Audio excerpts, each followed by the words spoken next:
Hey, welcome back, folks. Max Nave Horsemanship. And I want to talk about, well, something that I've talked about several times before in the past in various ways, but it's one of the most important things that you need to understand. And it's not methods and techniques, it's mentality. And I've talked about that before. And, well, you know I have if you've watched any number of my videos. Because if you have a horse that in any way, shape, or form you got a problem with, whether you're trying to teach it something that you want it to learn, or you want it to unlearn something that it does, you want to do something differently, what you have to change is you. And I've mentioned this before, that the only way you can change a horse is by changing you. And sometimes that change is very, very subtle. It's very small. It's not a huge thing you got to do differently. So don't think, oh, I'm a failure, I'm doing it all wrong, because, sometimes it's not like that. And like I said, I've said in many of my videos that I speak from experience. I've made lots of mistakes and I've done things wrong, and I've struggled with various things, whether it's trying to teach a horse to do something or try and teach it to not do something, in any way, shape, or form. You want it to change. And if you've been trying for a very long time and that behavior has not changed, well, then you got to look at what you're doing that is causing that behavior, with whatever it is, to maintain the same thing. You got to figure out how to get it to change. And in many cases, the solution to that problem is changing you. Yep, we got to change. I said this once before in one of my videos, is that horse training or horsemanship is as much about self-improvement as it is about training a horse. And that is, in fact, a fact, is that many of the things that we do, it's very subtle, and a lot of the problems that we have, we actually cause them and we don't even realize we're doing it. But that's why I say, when I have a problem with a horse, I've got to step back and take a look at the mirror and see, look at myself and what I'm doing and how I'm doing it. Is there something that I can do differently that is going to change the horse's understanding of what I want? Is there something that I'm doing that creates the problem in the first place? Again, I've said this before too, it's like, let's face it, we don't intentionally create problems, but inadvertently we frequently do. And like I said, I'm talking from experience here. I've done it. I've created problems. I have been unable to fix problems. Well, initially. Because the mistake we make is we look at the horse and go, what's wrong with this stupid horse? And, well, the problem isn't the horse, it's us. We got to do something a little bit different, in the way we approach things. And I've seen it not just with horses, but other animals as well, and even raising kids and such, that a lot of the behaviors that are caused or created or that perpetuated are our own doing. And well, even recently, I've seen it with other animals as well. But in many cases, it's simply something we're doing or not doing. We aren't being firm enough, consistent enough, clear enough. These are all things that are very important for the horse to understand what we want or don't want. And if at any given time, I've mentioned it before, is that if we allow a certain behavior to exist without consequence, well, chances are very good they're going to do it again and again and again.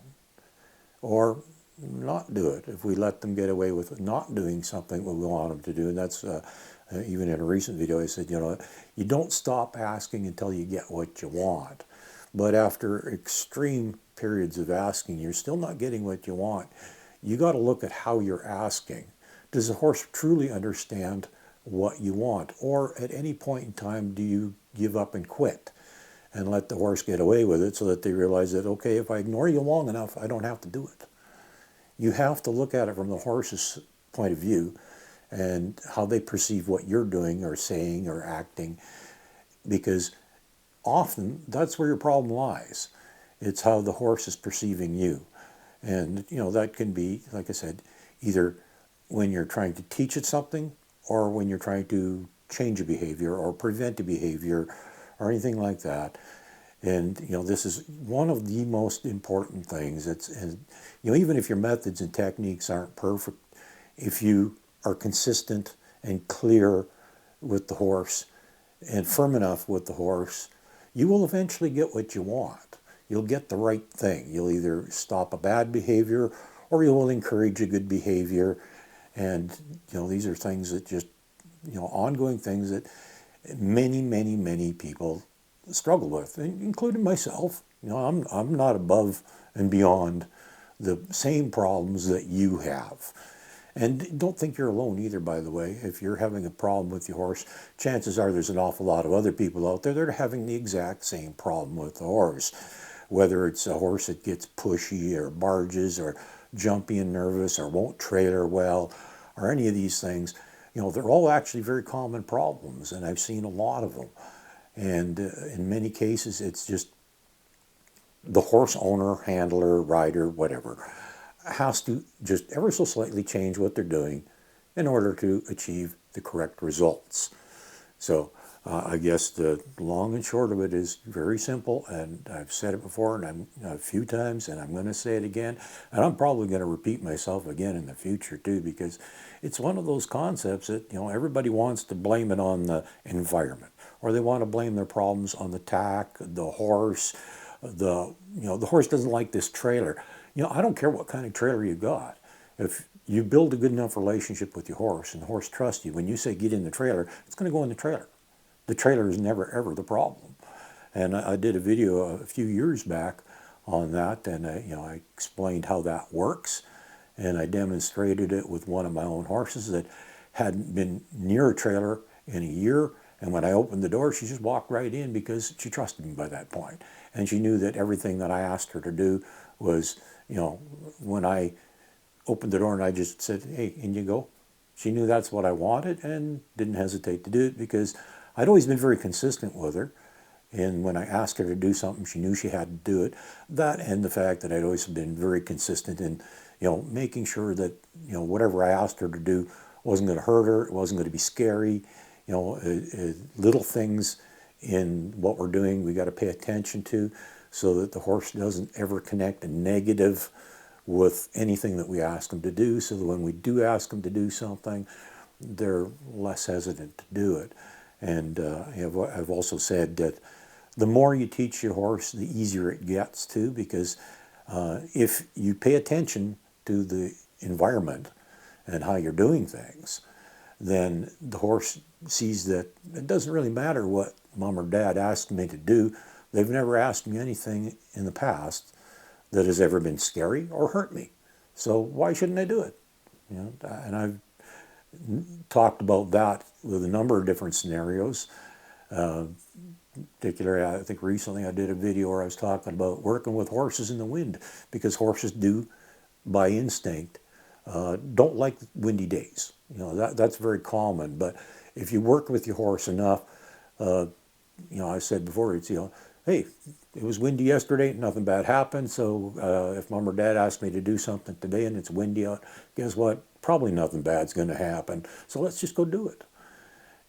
But that is accomplished by changing how we do things, instead of, letting the horse go, I'm going to freak out because it's windy, and you go, okay, we won't do it. No, go ahead and do it.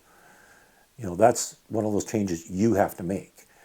And it's, in every way, every little thing, whether it's something you want the horse to do or you want the horse to stop doing, it's up to you.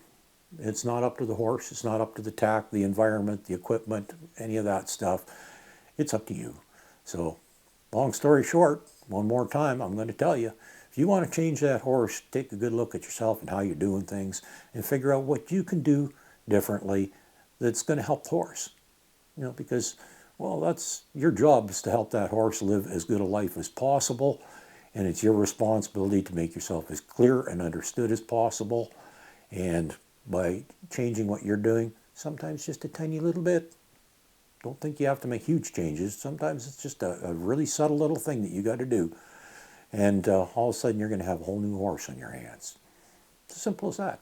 Change you, not the horse. Change you, and the horse changes. It's a very simple thing, and I'll try and explain one more way is, well, it's kind of like any kind of a computerized equipment.